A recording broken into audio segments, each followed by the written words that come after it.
probably start by explaining what the terms in this title mean, so it might not be familiar to everybody. So by back reaction here, I'm talking about cosmological back reaction.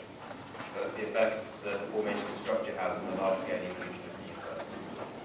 And F of R gravity is a generalization of Einstein's theory that includes all the derivatives of the metric. So this is of relevance for this meeting, I hope, in the F of R gravity is often used as a motivation or a possible explanation of the late time accelerating expansion of the universe. Of course, it's usually good advice to only consider one novel idea at a time, but I'm going to try and convince you that considering back reaction and F of R gravity at the same time has some interesting results because the results turn out to be non-trivial. Okay, so this is the outline of the talk I'm going to give. I'm going to start by introducing F of R theories of gravity to you. I'll then have a very quick discussion of the FLRW solutions in F of R gravity, and why they're of interest phenomenologically. I'll then very briefly give you some widely studied theories, which I'm going to use to motivate my study of back reaction, which is going to start with an explanation of the framework that I'm going to use for studying homogeneity in cosmology, before I give you an outline of the back reaction calculation itself. I will then summarize at the end. So fourth order theories of gravity, F of R theories of gravity in particular, are often motivated by their simplicities. So the idea here is that you keep lots of the properties that you like from Einstein's theory of general relativity, such as general covariance, energy momentum conservation, the localized observable space, these kind of things. But you try and generalize the field equations themselves. So a way to do this is to take space-time to still be given by Riemannian geometry, and take the metric tensor to satisfy an action. And this is the action we take for F of R gravity. So this approach guarantees things like general covariance and energy momentum conservation, but allows us to generalize the field equations by replacing the Einstein-Hilbert term, which is just linear in R, with some new function of R. And Ln here represents the Lagrange for the matter fields to be present in the space. So with the Einstein-Hilbert action, of course, we can vary with respect to the metric or with respect to a connection, and we get the same set of field equations, Einstein's field equations. That's no longer true when we generalize to have a nonlinear function of R here. Metric variation and variation with respect to the connection, the Palanini procedure give us different sets of field equations. So for definiteness in this talk, I'm just going to talk about variation with respect to the metric. And in that case, we end up with this set of field equations. So you know the things we wanted before. The left-hand side here is covariant conserved, guaranteeing energy momentum conservation. Test particles in the space-time flow GV6. And we have all of the other nice properties that I was talking about before.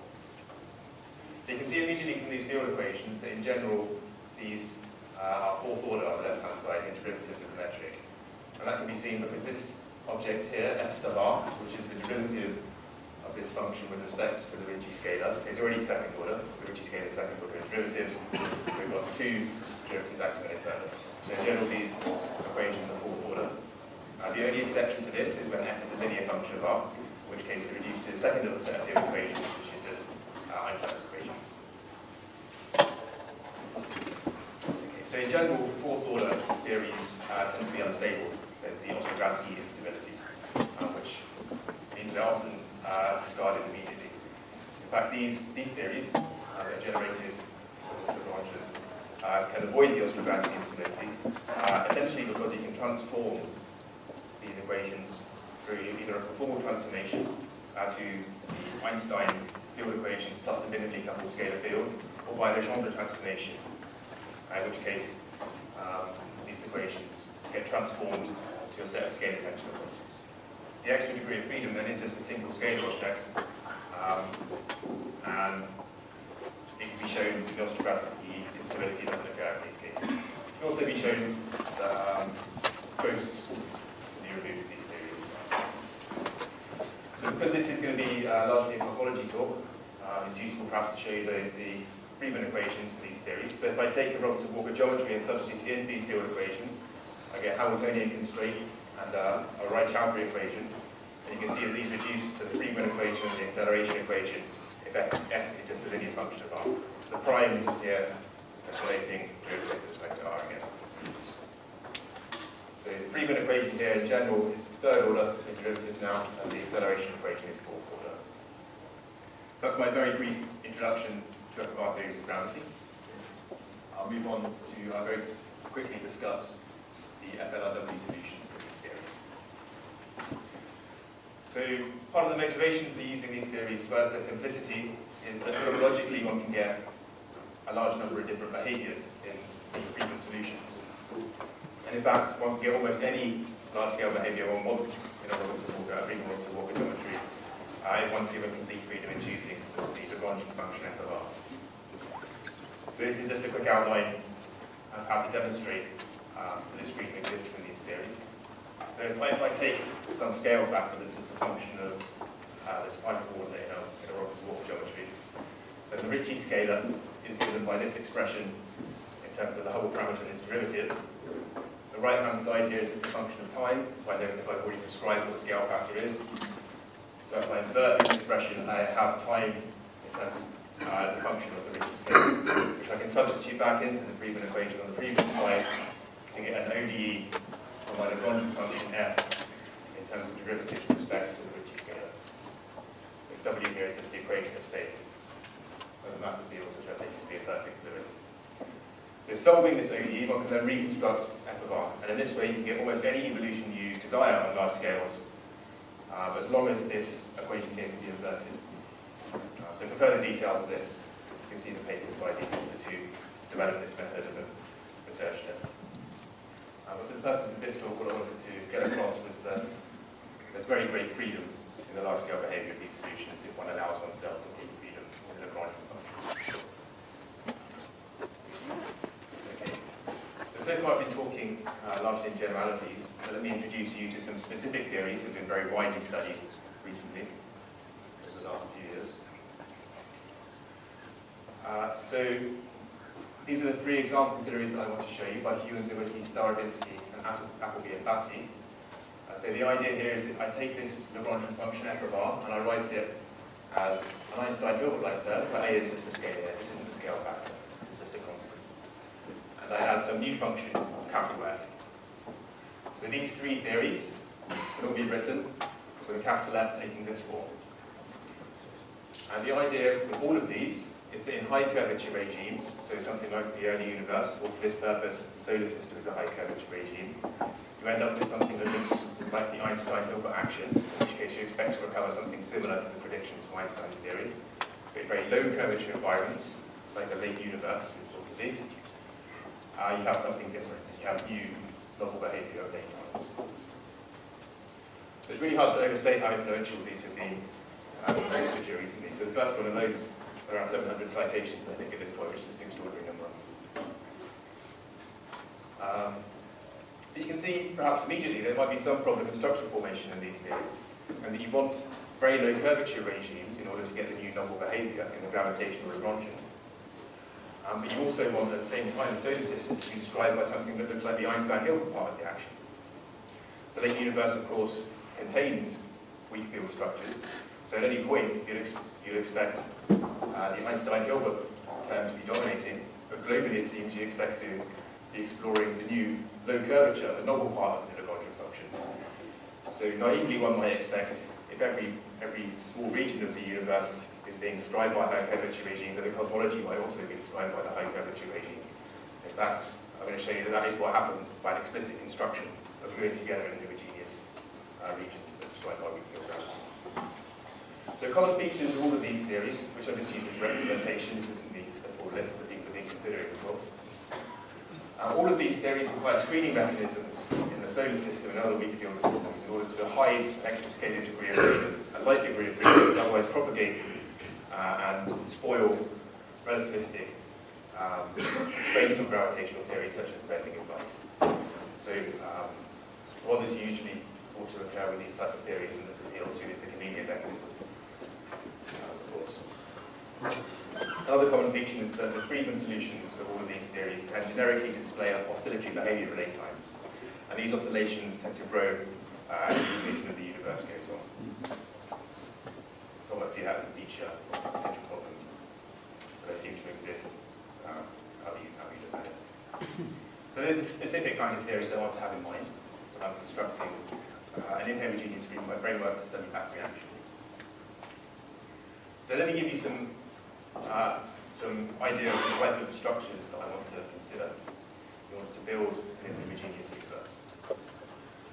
So what I want to do is divide the universe up into a large number of regions, each of which is much smaller than the Hubble scale, and each of which can be described using post-Newtonian gravity internally.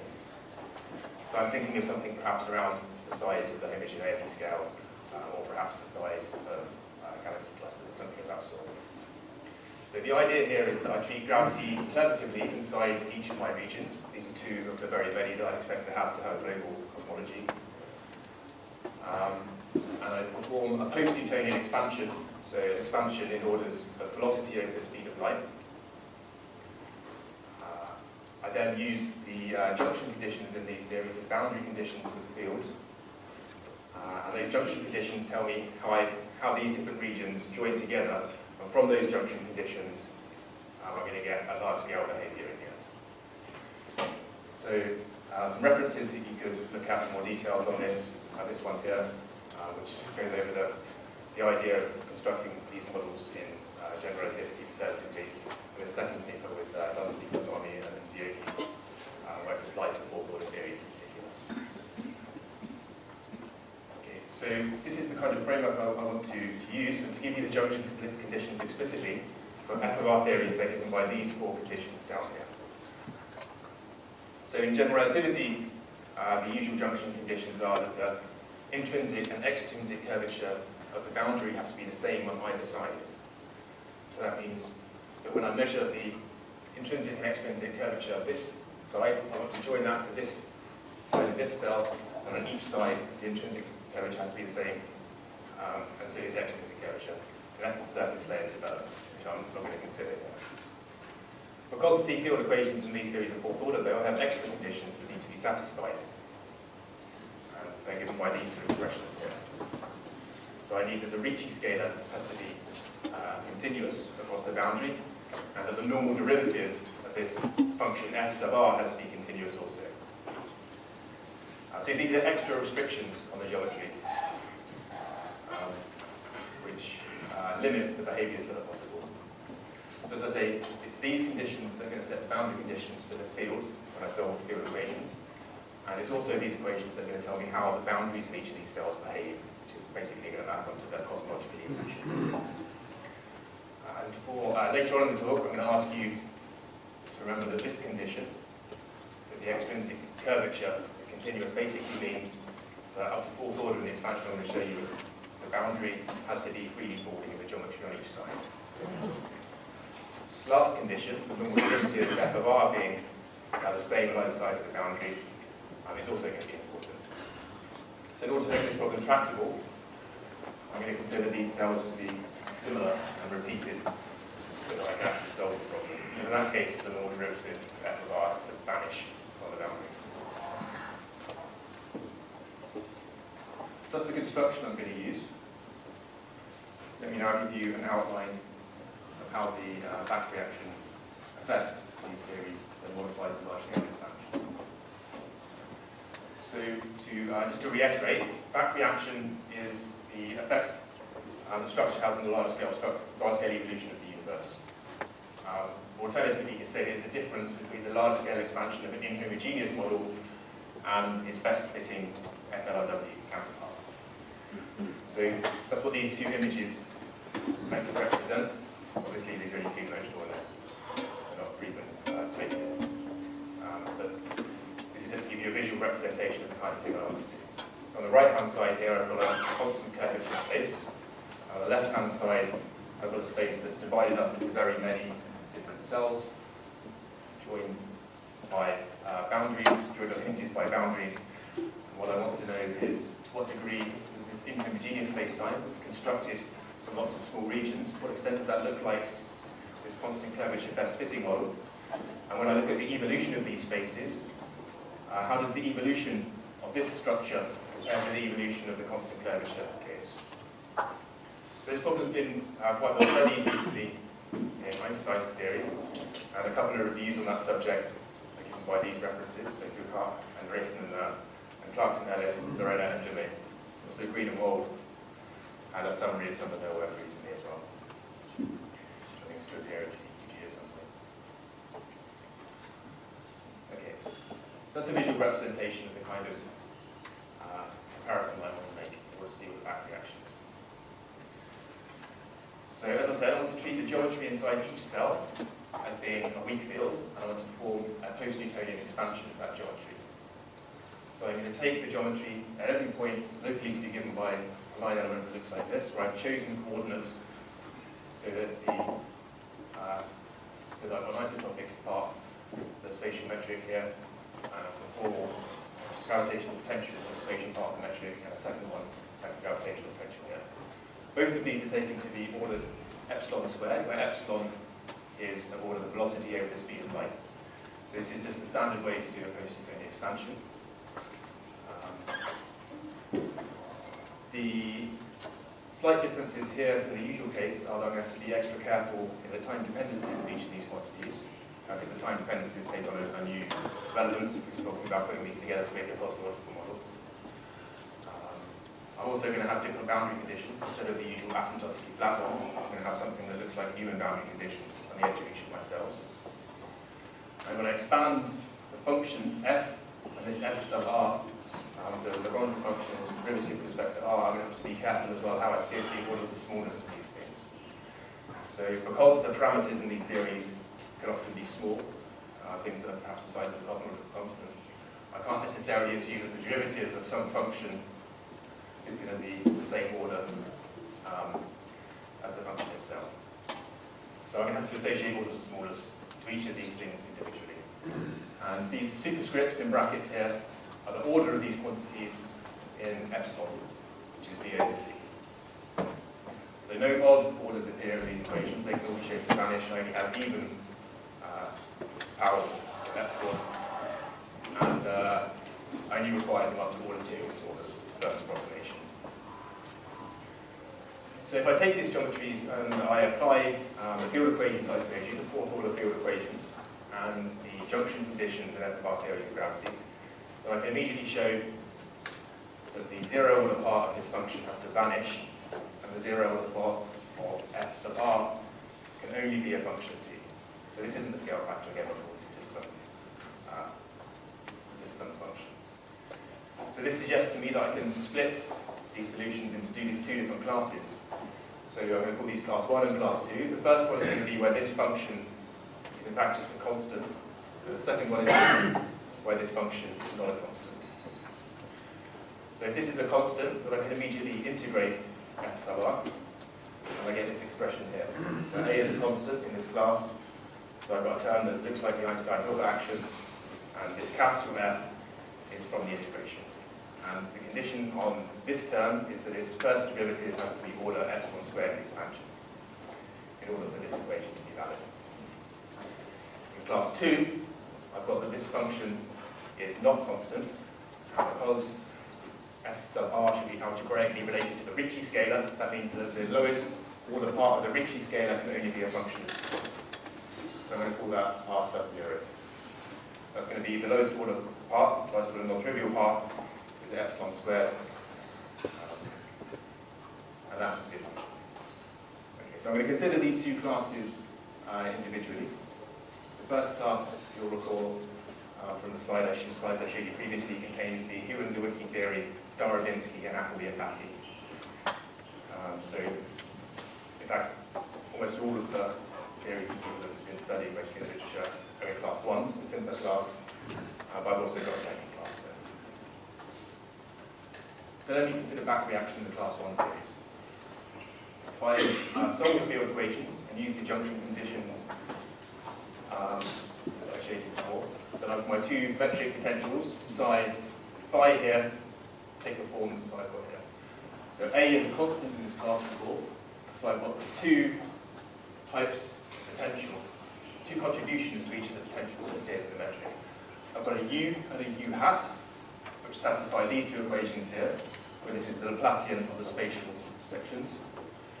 And you can see that if U satisfies these two equations, where F naught is a constant, then U and U hat are just equivalent to the Newtonian potentials with a cosmological constant when the value of the cosmological constant is given by F naught. So F naught here, I've read as a constant, and the fact that that's a constant can be shown from the vanishing of the anisotropic pressure at lowest order in a post-Newtonian expansion. That tells you that it's got no spatial dependence, and the contracted second Bianchi identities tell you that it's got no time dependence either. So this has to be just a constant number. So it really doesn't appear just like the cosmological constant in these two equations. So as well as these two Newtonian-like terms, which have contributions to the cosmological constant, I've also got extra terms, these capital F sub r. So these are familiar from Wingfield expansions of these theories in general. These always occur in this way. And these terms have to satisfy their own equation, which takes this form. Again, this is a Laplacian spatial sections.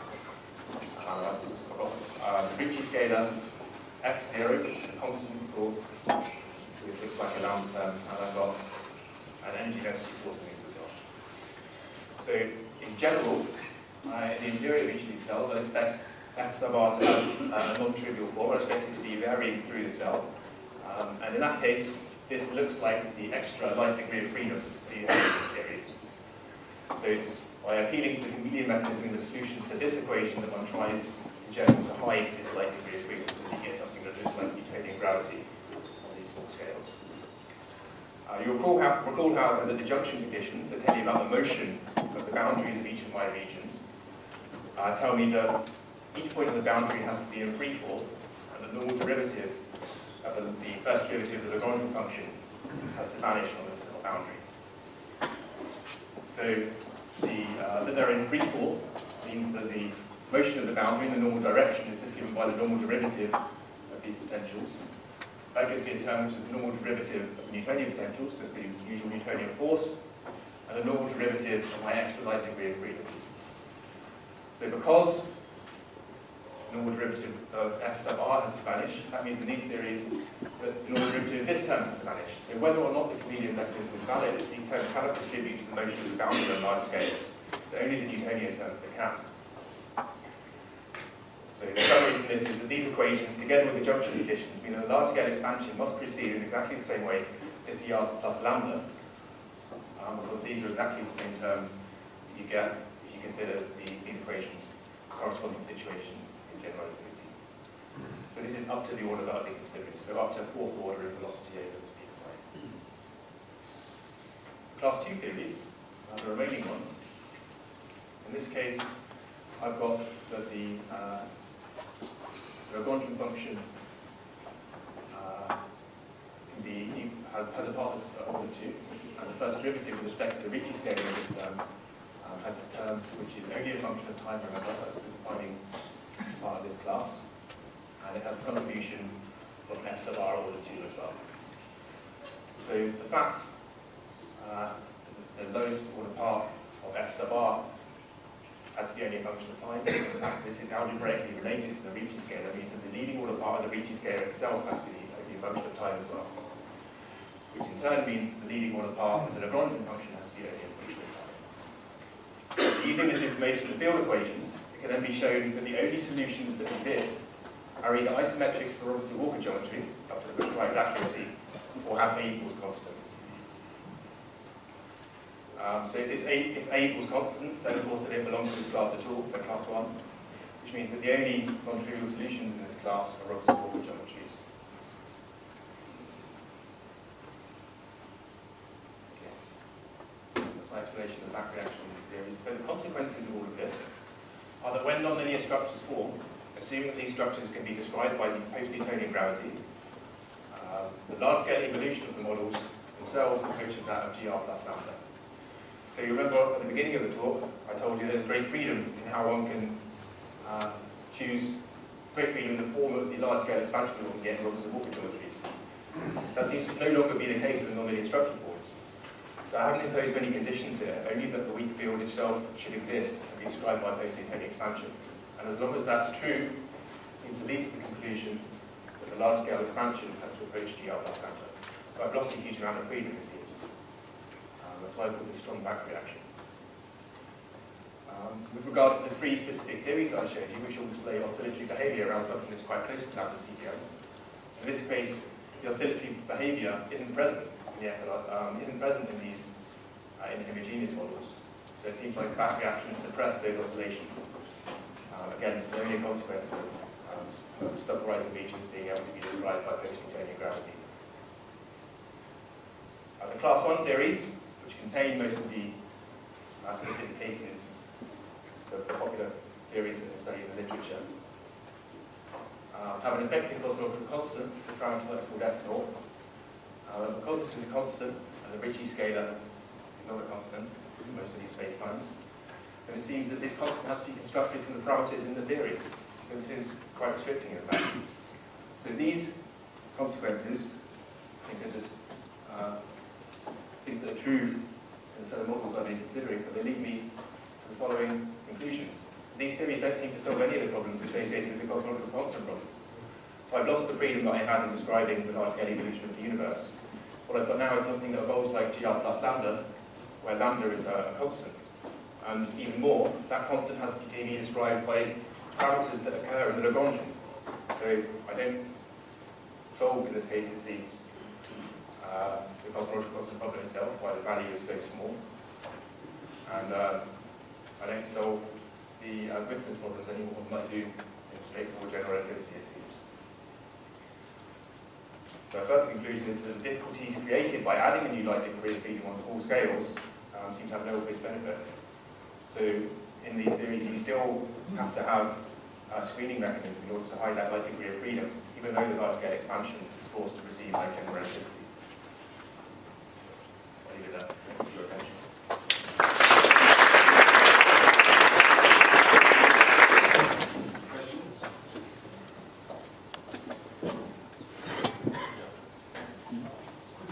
This conclusion to more scale tensor like theories, like people are not considering this obviously. Yes, so you can certainly try and build similar constructions in those models, and I've started doing that in fact. So the FOR theories can be mapped onto scale tensor theories through the Legendre transformation, but they can't be mapped onto all scale tensor theories, only a subclass of them, with the coupling constant vanishing in fact. So maybe I'd expect that subclass to be the same behaviour, but there ought to be more general behaviour as well. So I don't know if these same conclusions will hold in that case.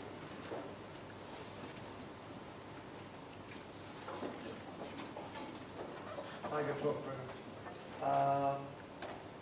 I've got a few questions. First one is, how many domains are you considering? Is it just 2 or like?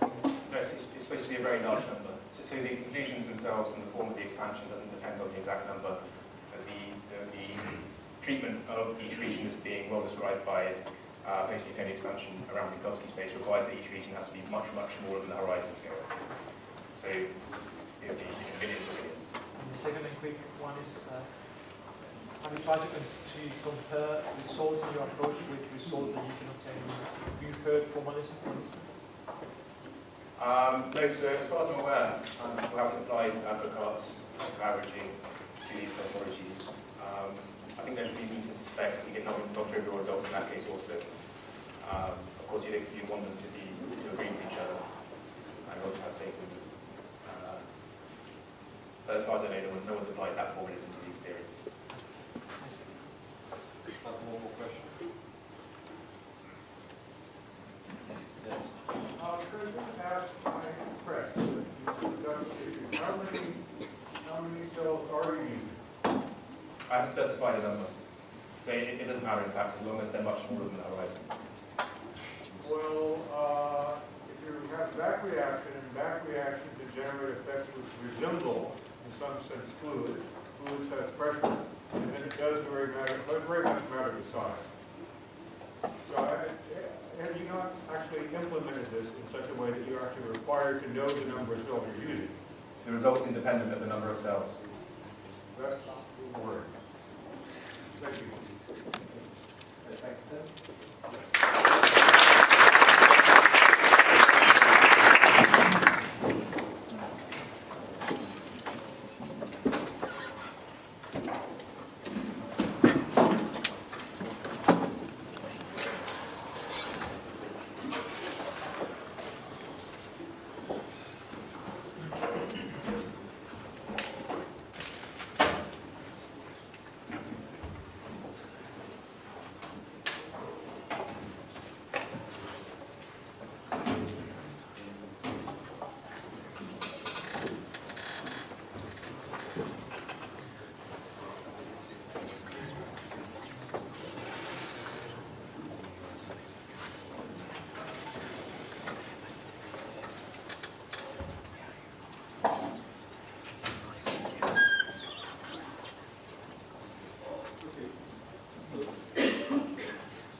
professor from Gotlloeber. We have the technologies of spread sessions. Thank you. Can you hear me? No.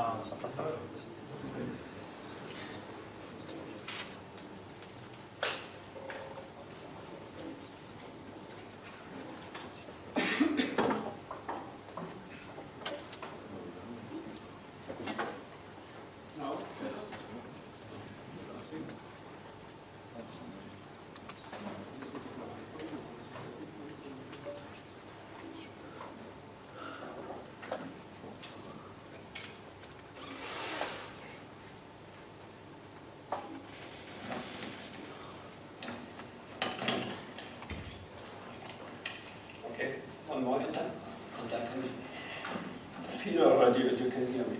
So I'm really happy to be here again in the Southern Hemisphere, and so far again without any chance to see the Magellanic Clouds on the Southern Cross. It's actually exactly the same situation as a couple of years ago in Melbourne. I didn't manage to see it also. Mike was again on it. And anyway,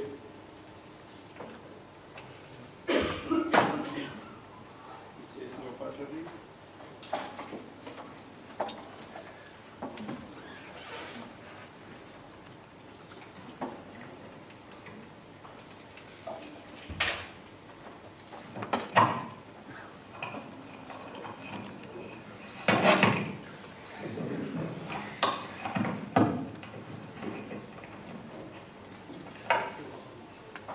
Remember this talk because that is quite basically all your stuff. So anyway, thank you for the help here, thank you for organizing this great conference, and I'm going to talk about near-field cosmology with constraint simulations, the GLUES project. This is a project where many people are involved, and in particular from here, Gustavo is sitting here, and yeah, many other people. And we have a web page, GLUES stands for Constraint Local Universe Simulation, and basically the idea of this GLUES project is to use information what we can observe now, the observed nearby universe, to trace back this information about the observed nearby universe, and to calculate the corresponding initial conditions, then put everything in the largest available computers, and calculate it again forward. Something which looks like the real universe. So I'm going to talk about these constraint simulations, which one part is the local volume simulation, another part is the local group simulations, and then I will say something about what we are planning to do, or what we started to do now, and what we are planning to do in the future. So why are we interested in the local universe? I mean, the universe is very big, and you know that there are plenty of different objects in the universe, from very large galaxy clusters. We have heard a lot about this, down to tiny dwarfs. There are many orders of magnitude, and if you are interested in particular in the small objects, in the tiny objects in the universe, you are interested in this. So the local universe, there we are sitting as a kind of a spatial space. We are sitting in a local group with two big galaxies and a number of small galaxies around. We are sitting in a certain distance of the big galaxy cluster, and the interest is to simulate something like this environment in order to compare our theoretical predictions basically with that, what we can observe in a particular on small scale. And since this local universe is not representative for the whole universe, but is only in some sense representative for the whole universe, we are interested in these kind of constraint simulations which produce exactly that what we can observe. So there's a attempt starting basically around 20 years ago, doing these kinds of simulation based on observation and data.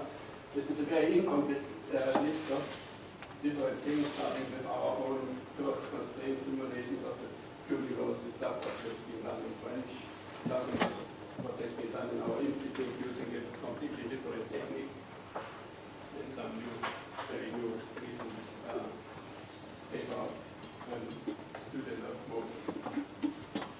So the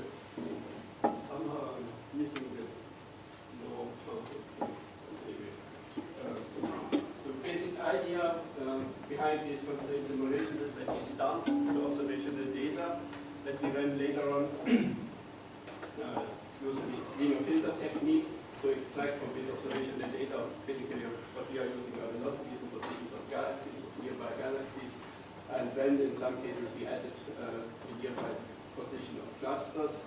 And the new one, the new simulations are using the cosmic close 2 data. This is a large set of 2,000 galaxies, nearby galaxies, for which we know positions and radial velocities, and then we use a slightly different technique to get this initial data. If we have the initial data, then we can start forward the simulation, and what we get is something what you have seen hundreds of times or even thousands of times, something like this dark matter simulation. But the difference to any other dark matter simulation is that we have more or less in the right places such objects like the coma, the local cluster, the data factor, the other space.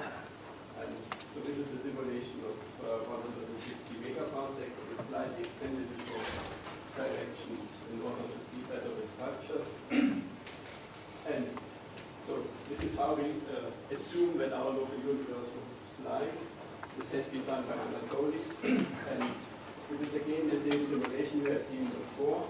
And this is another simulation now within a much smaller volume of 64 megaparsecs only, done by Gotlloeber, using a completely different set of initial conditions, but the same observational data as constraint. The interesting fact is that it's not completely, it's not exactly, you would not expect that it is exactly the same, but you see basically the same structure what we have in the simulation here, also in the small simulation, and in this simulation, the higher resolution, we have the local group, which is sitting more or less in the right position. And so we can start to analyze this, the physics of this local group in our numerical simulations. So if you do that, this was dark matter only, then we go into this environment of the local group and run it down with even higher resolution, and also using the hydrodynamics, including star formation. So we get these galaxies here. So Andromeda and Milky Way, some kind of nice spiral galaxies, not completely as good as we observed are, because there's still not everything understood in the physics of the formation of these galaxies. So we have Andromeda and Milky Way. The third one, which observers don't know, because it's much smaller as in the simulation again, it shows that these simulations are only an approximation to that what we can observe really. So the local volume simulation is a slightly larger volume. In this case, the idea is to study a larger volume, and this is a kind of observed structures in the large-scale structure in the local volume, and this is the same structure observed in our simulation. So we have Gotlloeber and coma and aerosols in some correct places in the greater factor.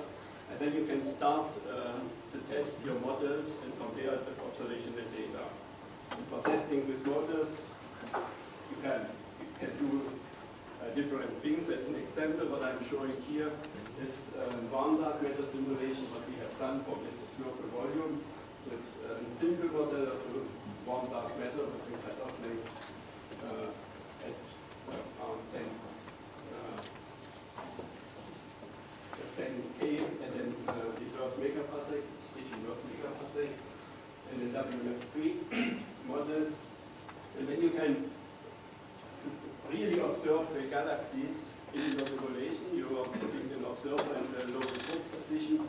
You observe these galaxies, in this case it's an observation of alpha galaxies in the local direction, and this plot summarizes basically this paper, which is again lost somewhere here, somewhere in the, I lost.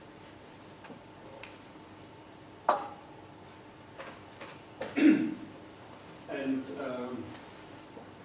what we found out with this kind of simulation is that these observations of nearby small galaxies can be better described in one dark matter model than in the cold dark matter model.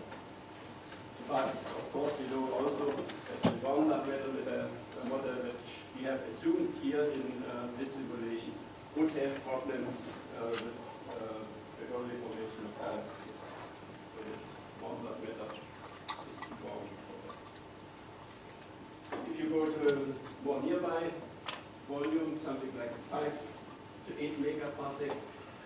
study the distribution of voids in the galaxy distribution. The voids in the galaxy distribution are places in the universe where you cannot find, where you cannot observe any galaxy. So you can measure the size of these voids, and you can make statistics of these voids, and you can compare the observed and the simulated void statistics. So this is a simple comparison of these predictions from the warm dark matter, the cold dark matter model. And the problem is that in cold dark matter you have too many objects. You have too many objects on all mass scales, and the resulting voids are too small. So you know something about the luminosity of these galaxies, and under the assumption of this luminosity and calculating it back to the circular velocity or mass of matter halos, to get an under prediction of the void sizes, which you don't have in the warm dark matter model. So it's another example where warm dark matter can easily explain something which is not really easy to explain in the cold, or is not yet explained in the cold dark matter model. So if you go now to even smaller scales, to the local book simulations, then we have to deal basically with the two galaxies I have shown you before. And if you do this, first what we were interested in was the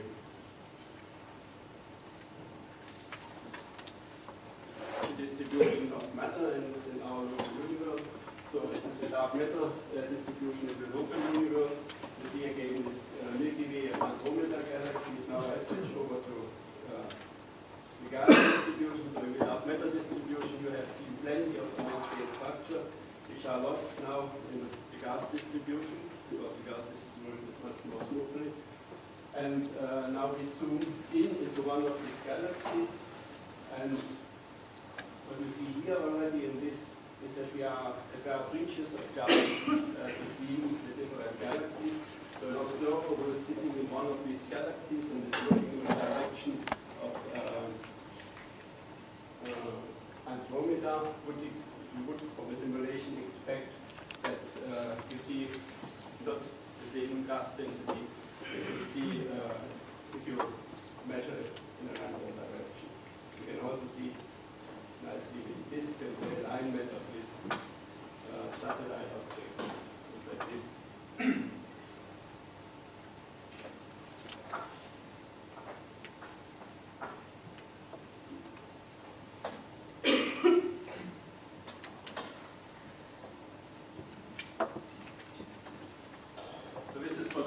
Already, this is the gas distribution now in this local book, and we have seen more gas in the direction of the other object, and if you compare it with observations, you see basically that this is what you expect from the simulation and what you see also in the observation, kind of high gas amount if you are looking into the direction of the other galaxy in our local book. The dimension infall is something what we studied a couple of years ago. So you have this spatial distribution of the local book with respect to your Virgo, which is somewhere on top here. And then you can study the infall of the satellites and the infall of dark matter and the distribution inside of the galaxy. And you find that there's plenty of objects which are coming from a certain direction. So this infall along the filaments which are around our galaxy. Dwarfs in the local book. This is another study based on this simulation. So in the observations, you see a lot of dwarfs which do not form stars at present. So the question is, how can you explain that those objects in this diagram? These are objects which form basically stars as they have formed over the last giga-years. So the question is, how can this happen? And one of the explanations was always that it is an interaction with one of the big galaxies. What we have shown here is, in fact, that we have gas distribution which an object in which the gas content suddenly drops. But this object, this dwarf galaxy, was really far away from any other galaxy, but any interaction with any other big galaxy. So the question is, what happens with this dwarf galaxy? Why does this dwarf galaxy lose all the gas? And therefore, why is it impossible for the dwarf to form stars? And why does this dwarf have only one star? The solution is in this kind of gas filament. So we have a gas filament, and the dwarf moves with relatively high speed with respect to this gas filament, which has a very low density. And in the moment when the dwarf moves through this filament, then it loses all the gas. So this is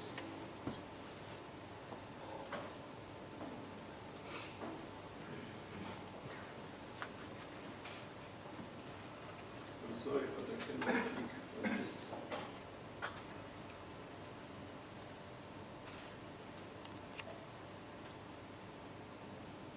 Cosmic web stripping. So this is something what we call cosmic web stripping. This is the gas web. And in this gas web,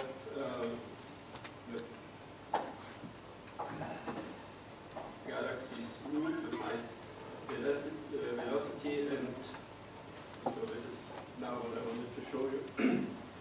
So we have the dark matter and the gas web, and then something is flying through.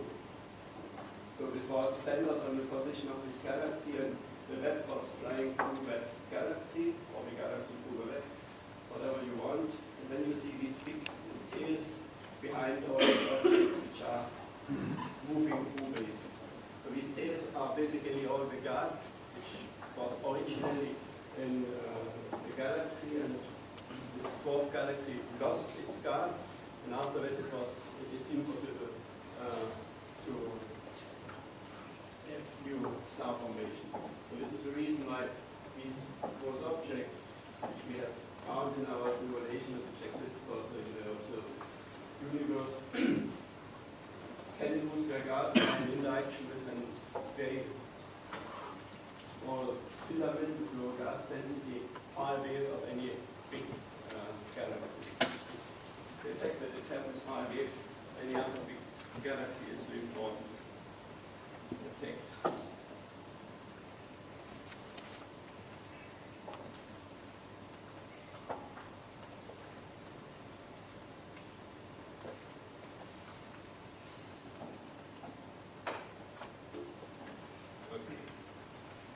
Coming back to these dwarf galaxies,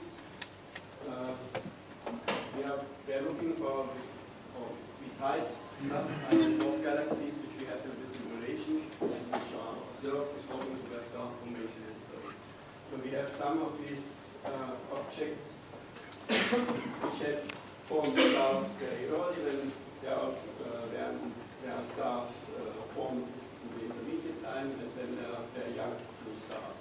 So if you plot these stars in this triangle, then you can get for each of these curves a certain position. So if you have a star formation all the time, the same star formation over the full evolution of the universe, and you are sitting in the middle. If you have more young stars, you are sitting in this part, the world is sitting here, and the intermediate is sitting here. The observational situation is this one. So these are the dwarfs in the local universe, classified according to these previous plots, and then put into this diagram. And this is a summary of this diagram. And what we can see here is that these nearby observed dwarfs tend to have either old stars or young stars, but there is a deficit of objects which have basically stars formed in the medium time. So the question is, can we explain this observed distribution? And what we found from our simulation, that we can explain it due to the history, to the evolution history of these objects. So in the simulated dwarfs, next to our local group. We have the same situation that we have also the very old population, the young population, and there is only a small amount of objects which have these old and young stars together in one galaxy. So now the question is, how can we explain this one? And the explanation is shown in this evolution diagram of the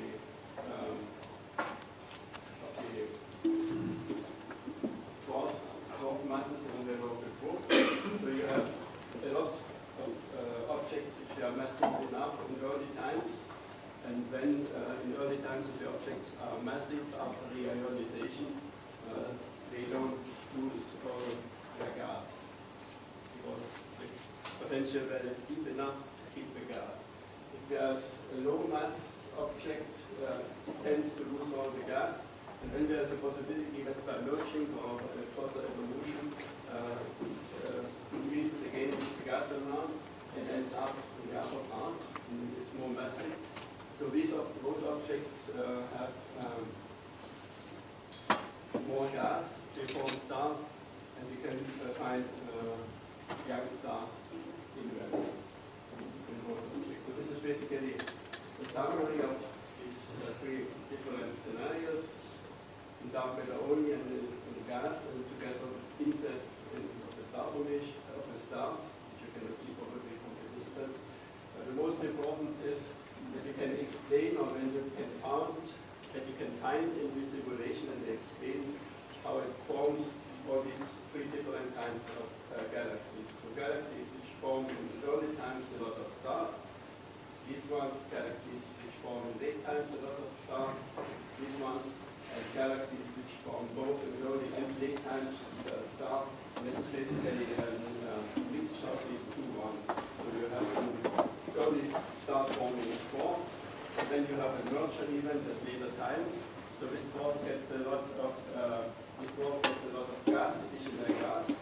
This gas can be transformed into stars, and then you observe in this object old and young stars together. So to summarize this, these kind of simulations, with these kind of simulations, you are able to explain how these tiny objects which you see in the neighborhood of the local group, how these tiny objects have been formed and why we have observed the distribution of stellar objects. So for the last couple of minutes, I want to say something about what we are going to do now. So we got cosmic close 1 and cosmic close 2 data. These are data of galaxy positions, nearby galaxy positions, about 8,000 positions with radial velocities. And then how do we get from that the initial conditions? What we are using is basically this scheme. We have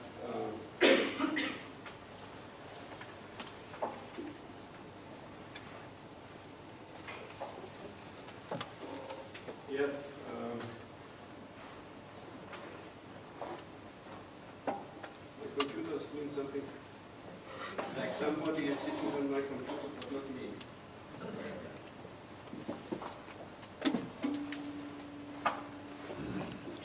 It's called virus. Dark matter virus, or something like that.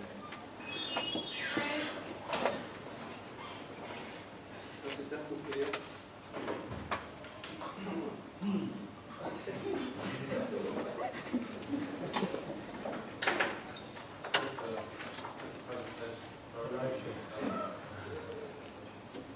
I ended up as a summary already. Anyway, just to explain what we are doing, if I can explain it.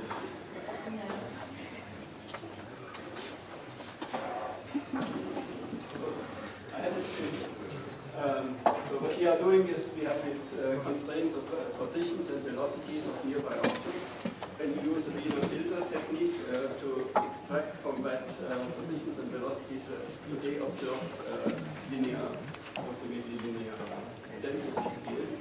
When we use the reconstructed frequency three-dimensional velocities of these objects to trace back where the objects came from.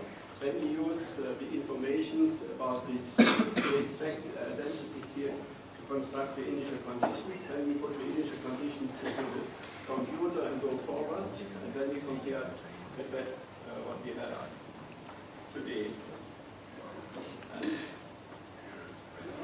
yeah, this is what I said. That's completely crazy, completely out of order. And sorry, maybe Peter will show us with your computer.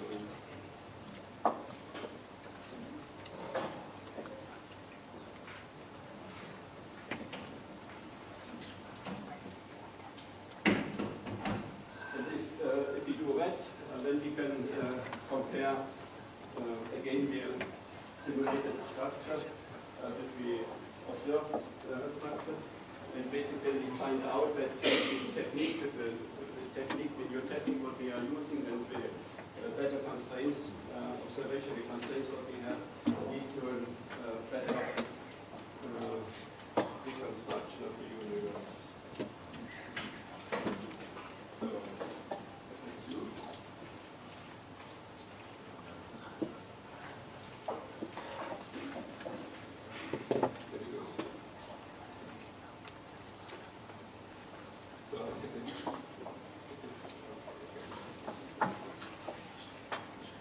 So this is what I explained with the Wiener filter, and this is basically what we get now. So we have a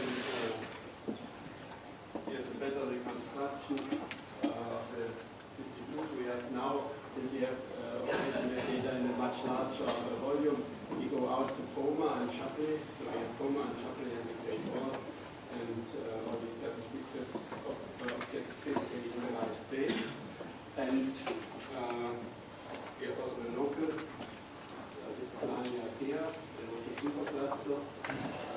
Ania Kea comes from this basically the high speed and also the language. So we have these objects in our simulations, and we can start events. And we put all these objects in our database. This is the advertisement session of my talk. There's a database called Cosmosim at our institute with the data about which Gustavo talked about a couple of days ago, and the cruise data also. And, okay,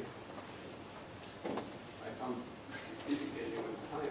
In summary about this problems I have with my computer. So what I wanted to try is to convince you that these kind of constraint simulations are useful tool also to understand galaxy formation, to understand the formation of the universe.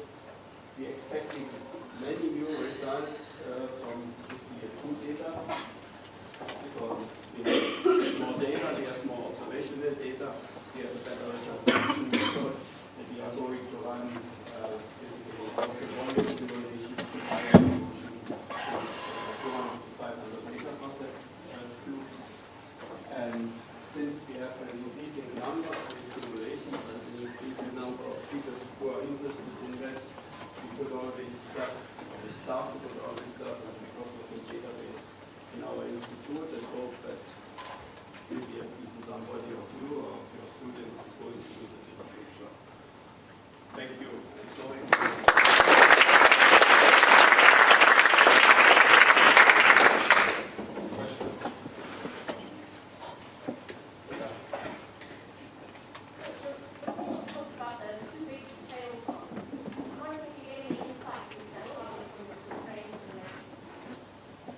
There's this paper of Ariana, in which it is discussed in which we have discussed it. I mean, one of the problems for this too big to problem is that you never know exactly how to relate the masses which you have in the simulation to the observed galaxy, to the gas mass.